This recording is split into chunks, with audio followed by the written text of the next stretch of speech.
Hello, hello. Is anybody home? Yeah, hi. I wanted to talk to you about PenFed credit card application. Okay, and specifically 5 rookie mistakes you should never make if you want to get approved with a high limit. Don't you go anywhere. You're gonna love today's conversation. I guarantee. For edition of the Awesome Sort of Kiwi Show. How are you today? I hope you are doing fantastic. I'm doing marvelous. If you're to ask me. If you are doing as great as I am, go grab a cup of coffee or tea or vodka and let's roll. In today's conversation, I want to speak to you about the PenFed credit card application process. 5 rookie mistakes you should never make if you want to get approved with a high limit. The first mistake is timing. So what is this? Applying before you pay the bills. Boss, don't you do this. Never do it. You should always pay all your credit card bills before you fill out a credit card application, especially from PenFed. I mean, they are very conservative, okay? So the thing is that you have to think about the timing. You want to pay you want to apply for a new PenFed credit card you want to apply for a new credit card from PenFed 2 to 5 days before the statement closing date. That way, you would have paid off all your revolving lines of credit. You would have paid off whatever credit cards you have to pay, so that when the data is reported to the credit bureaus, they will see a bump. And this is important, okay? So you can go from 620 to 650 or 720 to 750. And that's kind of cool because by the time PenFed actually checks your credit, they see a bumped up credit score. And this is important, okay? And a major factor of consideration when it comes to approving your PenFed credit card is your debt to income ratio. So when you have a high debt to income ratio, you are reducing your chances of approval. So boss, I want to tell you right now, do not apply for a PenFed credit card before paying your bills. You want to apply right after paying those bills, okay? So you can actually enjoy the bump, the temporary bump in credit score, and increase also your debt to income ratio and your CUR. Very important, boss, okay? And so big decision time.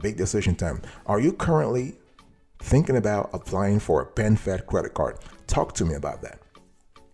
If yes, have you paid all your credit? Don't apply in the middle of the month. Come on. You want to apply near the end of the month. That way you have that, you can enjoy that little temporary bump I was talking to you about, okay? Have you planned the whole thing? So for instance, if you want to apply for a PenFed credit card, let's say you want to apply on the second day of the month, then you want to pay all your bills by the 28th or the 29th or even the 27th. So you will allow that buffer, that 2 to 5 day buffer, so that you can actually enjoy the FICO score bump. Very important. Number 2, this is the second rookie mistake, your FICO score. So what is the mistake? Applying for a PenFed credit card that is not a good fit for your credit score. Boss, what's up with that? I mean, you know that some PenFed credit cards, they ask for a high FICO. Why are you even wasting your time to apply for that card? You know that your ass will be rejected anyway. So it's just better to save that hard pull. Okay, if you are around 500, and on top of that, you don't have a solid, lengthy relationship with PenFed, why are you risking a hard pull? You know you will be rejected anyway.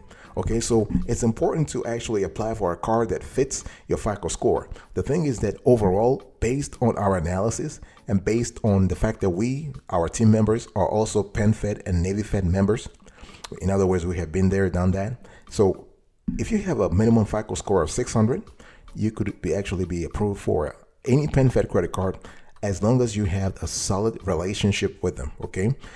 But it's important to understand that the higher your FICO score, the better, obviously. But if you apply for a card that is not a good fit for your credit score, this is really a rookie mistake. Remember that you can always check your FICO score for free. So seize the opportunity. I mean, you can actually go on annualcreditreport.com, sign up for Credit Karma, sign up for NerdWallet, Wallet Hub, and even your credit card issuer. Most of them offer free FICO score, free FICO scores. You can check the info. What I'm trying to tell you, boss, is information is power. Know your FICO score so you have a clear idea of where you stand vis-a-vis the credit score spectrum before applying for a PenFed credit card. Okay, so credit card. My question to you is, which PenFed credit card are you eyeing? Which PenFed credit card have you zeroed in on? What's your target? That's number one. Number two, do you have the relationship to actually take advantage of that credit card to be approved? Number three, do you have the right FICO score? Are you in the 500? If you're in the 500, you want to just hold on onto that application, and you want to beef up your applicant. You want to beef up your FICO score before even coming back to before applying. Okay, this is just common sense. This is what we call here having a formula, having a code, having a way to actually apply for a PenFed credit card and be approved automatically.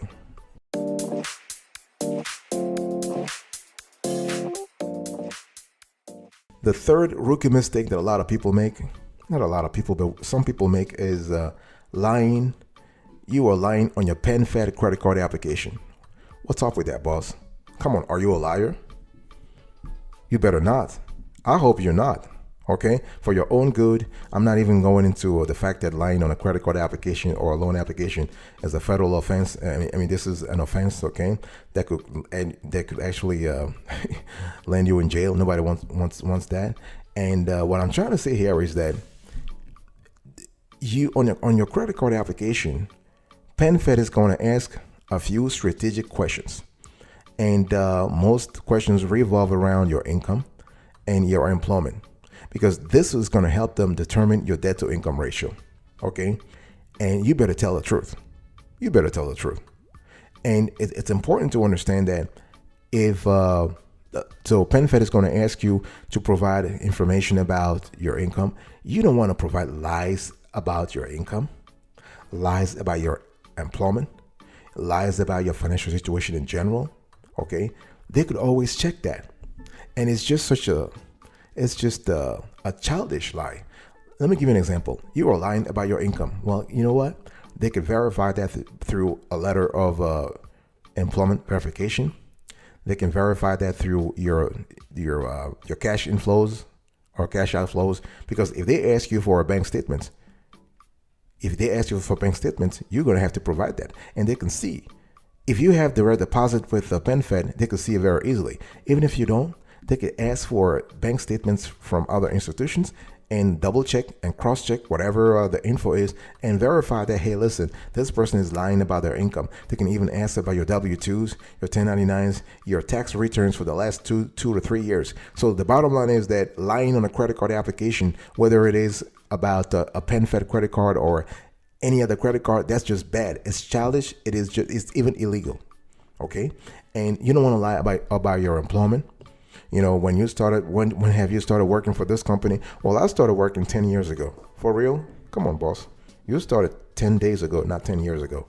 Come on. So the history of your employment is really important, and your financial situation in general is also important. I'm talking about your assets and liabilities. In some cases, they will ask you this information depending on the state you're applying from, and just tell them the truth. So money. When we talk about money, and we want to provide monetary information to PenFed on a credit card application, please tell the truth. I want to talk to you now about counts. And this is a mistake that we see a lot. So applying for too many credit cards at once. See, the thing here is that when you are applying for a PenFed credit card, you want to hold on to other credit card applications. Okay? And I don't care if it's a soft pull, because I know you probably will be telling me, hey, yeah, you know, this is a soft pull, so my credit score is preserved. Boss, still, you don't want to have too many inquiries on your credit score. Just take it easy. Do things one at a time. So if you want to apply for a PenFed credit card, I don't care what you have heard on YouTube or on NoTube or whatever tube, people telling you you can apply for 10 cards on the same day, 5 cards on the same day. Hey. That's not true. They're lying to you. If anybody tells you you can apply for 10 credit cards on the same day and this will actually count for 1 credit inquiry, they're lying to you. If you apply for 10 credit cards in one day, you will see 10 hard inquiries on your credit report, and you will see 50 to 75 to 100 points in decline in your FICO score. So do not do it. Okay, you want to apply for a PenFed credit card, apply for only a PenFed credit card. Give them the exclusive, they love the idea. And this is kind of cool also because it doesn't signal to PenFed that you have a pattern of financial chaos, that you are desperate. Okay, no, you just playing it cool. I'm cool. It doesn't matter even if you're broke or you need the cash real quick. It doesn't matter. You want to play the game. You want to appear as responsible as possible. Okay, and when I'm talking about applying for too many cards at once, and I'm talking about the card count that you have, the count limit applies to PenFed credit cards, but also to all cards in general. Okay, not just so. Obviously, PenFed has about 4 or 5 credit cards, I think 4, and you don't want to have more than 2 credit cards right now, because if you have 2 already, they're not likely to approve you for a third credit card unless you have strong financials. Okay, if you have 1, you could still apply for another one. But when we talk about credit cards in general, we are speaking about not just PenFed credit cards. They are going to look at all your revolving lines of credit in general, including credit cards. Okay, so credit card. My question to you is, boss, how many credit cards do you currently have? I'm talking about active credit cards, okay? I'm not talking about credit cards you opened 20 years ago or 30 years ago. What are the cards that are active in your FICO report right now? How many? So think about the count.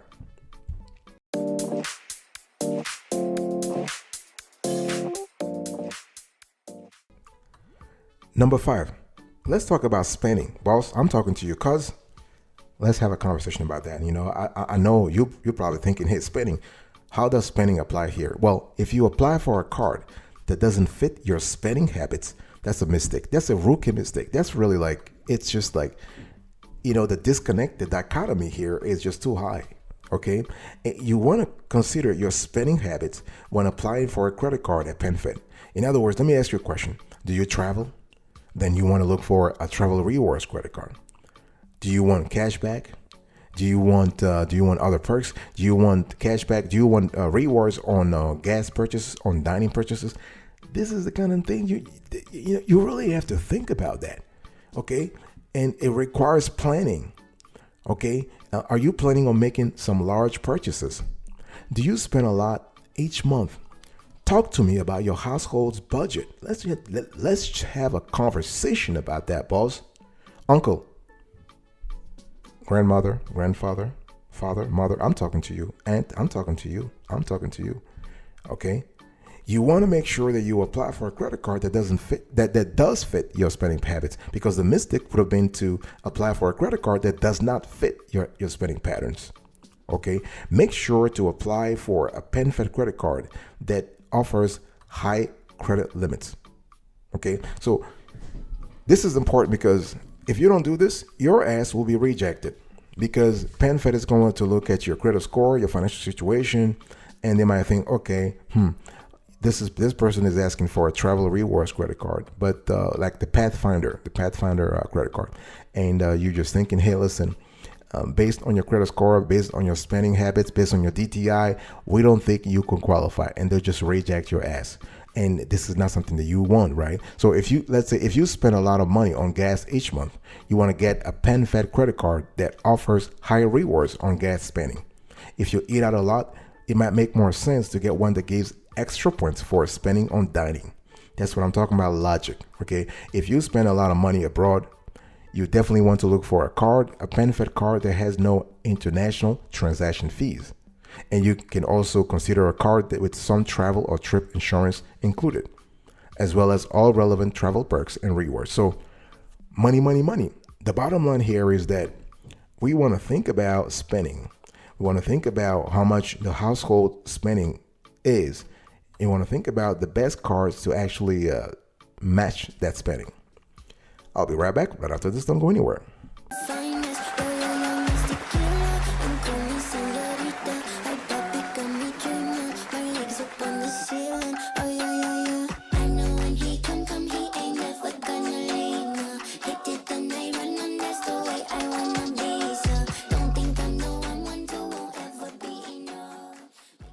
Welcome back, folks, to another session of the Awesome Sweetie Kiwi Show. We are still having a conversation about PenFed credit card application. Some rookie mistakes that we have to forget, and I want to talk to you now about number 6, NPR. Oh, yeah, boss. Sister, are you here? Are you there? Or you just probably log off? I want you to be here because you want to listen to this. I mean, you are really, you need to listen to this. Brother, I'm talking to you. Cuz, I'm talking to you. Your NPR. Not establishing a strong relationship with PenFed is a rookie mistake on your PenFed credit card application or PenFed loan. Oh yeah. How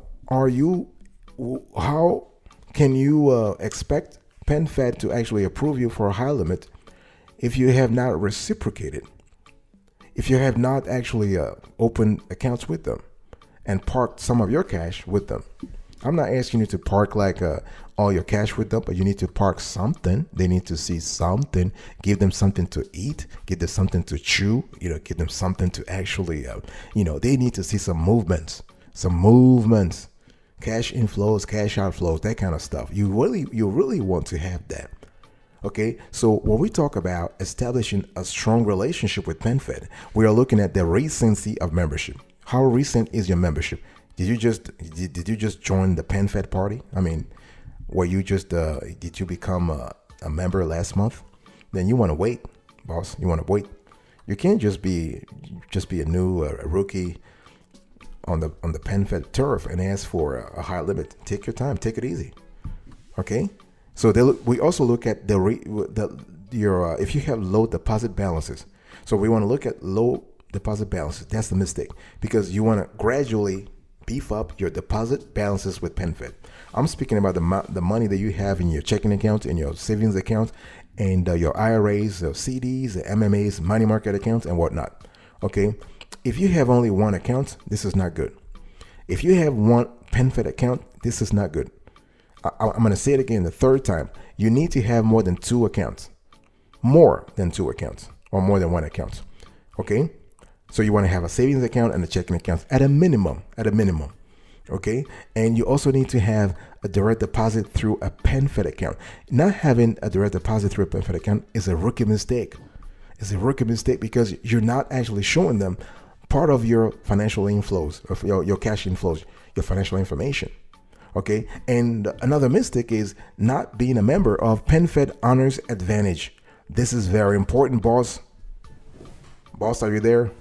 I'm talking to you today, right now. I want you to become a member of PenFed Honors Advantage program because the perks are just fantastic in that program. And it's really cheap to join the program too, okay? So big decision time. What is the state of your NPR with PenFed? Talk to me about that. How important is the PenFed in your financial strategy? Those are things you need to think about because if you want to have high limit credit cards from PenFed, you better actually make sure they are a priority in your financial apparatus. Number 7, I want to talk to you about DTI and CUR. Oh yeah. What are we talking about here? We are talking about DTI and CUR. Now, DTI and CUR are not really rookie mistakes, but they provide the context within which you are able to get a high limit credit card from PenFed. Okay, so what is DTI?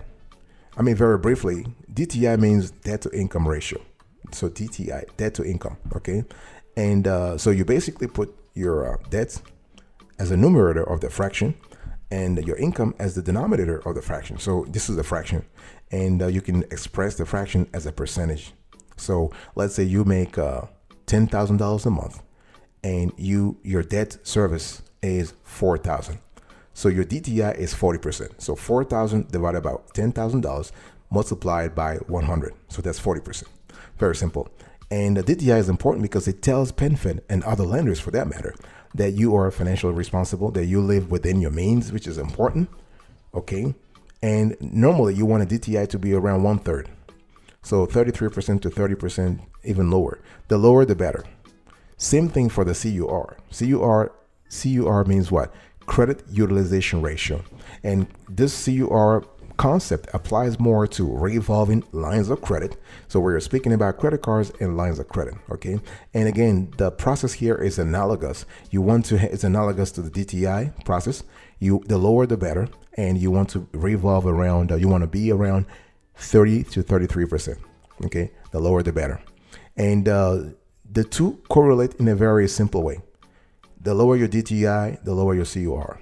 Why? Because normally, when you pay down debt, you are not only reducing your debts overall, your total debts, which is good for your DTI, but you also reducing your outstanding balances, which is good for your CUR. So there is a strong correlation between your DTI and your CUR. Okay, and you need to improve those two before applying for a PenFed credit card.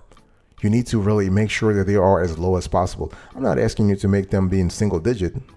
If you can, that's fantastic, yeah. But just reduce, you want to decrease them as much as possible. And also they are very good in terms of helping you improve your PenFed internal score. As you probably know, PenFed does maintain an internal score on every member, the same way NavyFed does, okay? And you basically want to make sure that you are improving your DTI and your CUR gradually so that your PenFed internal score is also improved. Very important.